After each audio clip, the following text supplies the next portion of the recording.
안녕하세요. 허르필수 말씀 충전 하필 큐티 조종환입니다. 오늘 함께 나눌 하나님 말씀은 민수기 15장 22절에서 41절까지 말씀입니다. 너희가 실수해서 주가 모세에게 말한 이 모든 명령을 실천하지 못했을 때에 곧 나 주가 모세를 시켜 너희에게 명한 모든 것을 나 주가 명한 그날부터 너희 대대로 실천하지 못하였을 때에 이것은 이제 실수입니다. 공동체가 실수해서 저지르는 죄들에 대해서 먼저 설명하고 있는 것을 우리가 보게 돼요. 회중이 모르는 가운데 실수로 저지른 것이라면 수송아지 한 마리를 번제물 곧 주를 기쁘게 하는 향기로 불살라서 바치고 거기에 딸린 곡식 제물과 부어드리는 제물도 규례대로 바쳐야 됩니다. 순념소 한 마리를 속죄 제물로 바치게 되고, 이렇게 제사장이 이스라엘 자손 온 회중의 죄를 속해주면 그들은 속죄를 받게 됩니다. 그것은 실수로 저지른 것이에요. 그들은 자신의 실수로 잘못을 저질렀기 때문에 주에게 불살라 바치는 제물과 속죄 제물을 주 앞에 가져와야 됩니다. 이렇게 공동체가 저지르는 실수에 대한 해결 방안에 대해서 하나님께서 말씀하십니다. 백성이 실수로 저지른 것이기 때문에 이스라엘 자손 온 회중과 그들과 함께 살고 있는 외국인들이 함께 용서받게 될 겁니다. 이런 공동체의 실수가 있는가 반면에 개인적인 실수로 벌어지는 죄도 있겠죠. 이 개인의 실수는 1년 된 암염소 한 마리를 속죄 제물로 가져와서 제사장은 그 주 앞에서 실수로 지은 죄를, 그 사람의 죄를 속해 주게 됩니다. 제사장이 그의 죄를 속해 주면 그는 속죄를 받게 됩니다. 실수해서 죄를 지은 사람에게는 그 본토 출신 이스라엘 자손이든지 그들 가운데 살고 있는 외국인이든지 같은 법이 적용이 됩니다. 그런데 이렇게 실수로 저지르는 것 말고 의도적으로 죄를 짓는 게 있어요. 본토 사람이든 외국 사람이든 일부러 죄를 지은 사람은 주를 모독한 것이기 때문에 그런 사람은 그 백성 가운데에서 쫓아내야 됩니다. 나 주의 말을 경멸하고 그의 명령을 어겼기 때문에 그런 사람은 반드시 쫓아내야 됩니다. 자기의 죄는 자기가 짊어지게 됩니다. 이렇게 의도적인 죄와 그리고 실수로 벌어진 죄에 대한 해결을 어떻게 해야 되는지에 대해서 하나님께서 명령하시는 것을 우리가 보게 됩니다. 이런 이 의도적인 죄와 실수로 벌어진 이 죄에 대한 해결에 대한 이야기가 있고 난 이후에 이제 안식일에서 일을 한 사람에 대한 이야기가 등장해요.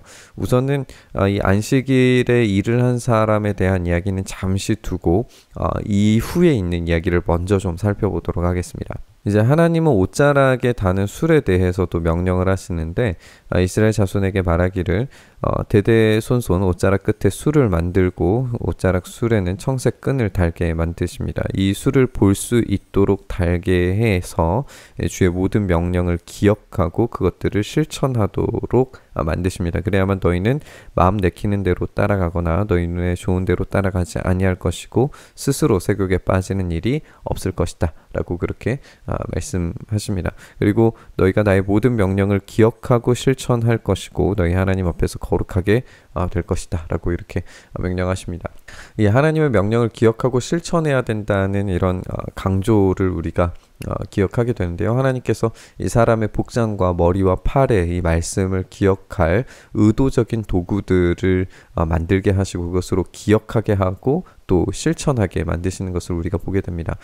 이 모든 명령을 기억하고 실천하는 이유에 대해서 나는 너희의 하나님이고 너희의 하나님이 되려고 이집트 땅에서 이끌어내었다 라고 그렇게 말씀하십니다. 이제 이 이야기를 우리가 생각해 보면 하나님께서 이 민족의 하나님이 되시려고 이집트 땅에서 이끌어내신 이유와 목적에 대해서 말씀하고 계시는 것을 우리가 보게 돼요. 하나님이 되시기 위한 이 명령들을 순종함으로 이들은 지켜내야 됩니다. 이것의 명령을 제대로 수행하지 못하는 실수의 반응들이나 아니면은 의도적인 죄에 대한 이야기들을 우리가 염두를 해두고 다시 이제 안식일을 범한 사람의 이야기를 한번 생각해 봅시다. 이 이야기는 갑자기 끼어든 이야기처럼 보이기도 해요. 안식일에 일을 한 사람에 대한 이 벌칙과 형벌을 우리가 어떤 식으로 생각해야 되는지 한번 생각을 해봤으면 좋겠습니다. 왜 안식일을 범한 사람은 돌에 맞아 죽었을까요? 이스라엘 자손이 광야에 있을 때에 한 사람이 안식일에 나무를 하다가 들켰어요. 이 나무를 하는 일을 본 사람들은 모세와 아론과 온 회중에게 데리고 갑니다. 그에게 어떻게 해야 한다는 명확한 설명이 없었기 때문에 그들은 그를 그냥 가두어 두었습니다. 그때 주님께서 모세에게 말씀하시기를 그 사람은 반드시 죽여야 된다. 온 회중은 진 밖에서 그를 돌로 쳐야 한다. 그래서 온 회중은 주님께서 명하신 대로 그를 진 밖으로 끌어내어서 돌로 쳐 죽입니다. 여기에서 그냥 우리가 그냥 읽기에는 이게 실수한 것 아닌가라는 질문이 드는데, 여기에서 하나님께서 명령하시는 것은 반드시 죽여야 된다라고 하는 의도적인 죄가 여기에 숨겨져 있다는 것을 우리가 살펴보게 됩니다. 어떻게 해야 된다라고 하는 명확한 설명이 없기 때문에 우리는 이것을 실수처럼 받아들여서 하나님께서 너무 하시는 것 아닌가라고 그렇게 생각을 해볼 수 있는데, 하나님은 이 반드시 죽이라고 하는 명령을 하셨기 때문에 우리가 이 숨겨져 있는 이야기를 좀 생각해 봐야 될 필요가 있어요. 이것은 그가 모르고 실수로 범한 범죄가 아니라 알고 있는데도 불구하고 의도적으로 범한 죄였다라고 하는 사실을 이 앞에 본문과 뒤에 본문의 정확한 명령의 수행을 이야기하시는 본문들을 통해서 우리가 생각을 해볼 수 있게 되는 겁니다. 그렇다면 이 의도적인 죄는 과연 무엇이었을까요? 이 사람이 과연 어떤 의도적 죄를 지었기 때문에 이 하나님께서 이 돌로 쳐 죽이라고 하는 명령을 하셨을까요? 몇 가지의 가정된 상황이 있을 수 있을 것 같아요. 출애굽기를 보면은 안식일에 어떤 불도 떼지 말아라 라고 그렇게 되어져 있습니다.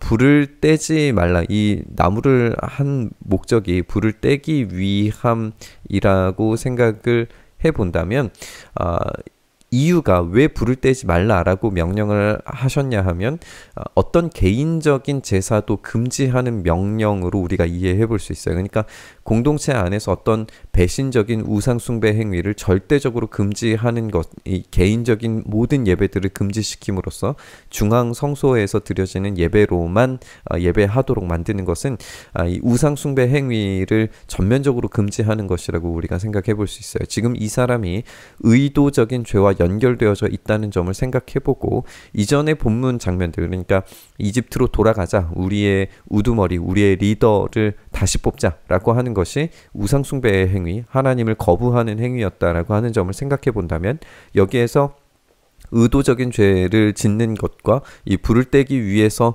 안식일에 나무를 했다라고 하는 것은 우상숭배 행위와 연결될 수 있다는 점을 우리가 생각을 해볼 수 있습니다. 개인적으로 예배를 드리려고 한 것이 발각된 거죠. 두 번째의 상황이 가정될 수 있는데 이건 우리가 이제 알 수 없지만 이 상황을 가정해 볼 수 있다는 겁니다. 두 번째 또 다른 가정의 상황은 나무를 하면서 벌어질 수 있는 사건이에요. 민수기 35장을 보면 날붙이로 일부러 살인을 저지르는 사람에 대해서 등장하는 법률이 등장하는데 바로 오늘의 이 사건이 배경이 될 수도 있습니다. 그 장면에서 의도적이고 악의적인 거짓말로 살인을 숨기는 자에 대한 형벌이 등장하는데 어떤 이유인지 더 자세하게 설명이 나오지는 않아요. 이 본문이 만약에 그 배경이라면 지금 이 사람이 안식일에 나무를 하다가 들키는 것만의 문제가 아니라 어떤 살인과 거짓이 이 장면 안에 같이 동일하게 있는 것이 여기에서 생략되어져 있다라고 생각을 해볼 수도 있습니다.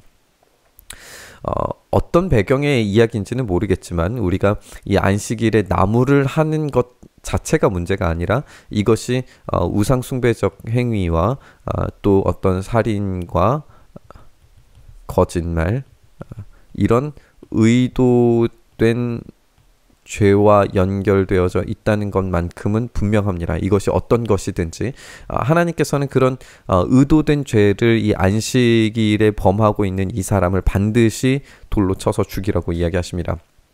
우리는 안식일이라고 하는 이 날의 이유가 하나님께서 출애굽을 시키시면서 이집트에서 나오게 하신 이유가 그들이 안식일에 예배하는 자로 세상의 어떤 돌아가는 움직이는 세상의 방식이 아니라 하나님의 방식으로 살아가도록 만드시는 그 주인 되심을 선포하는 것이 이 출애굽의 이유와 목적이었는데 그것을 전면적으로 거부하는 행위였다라고 하는 것을 우리가 알 수 있는 거죠.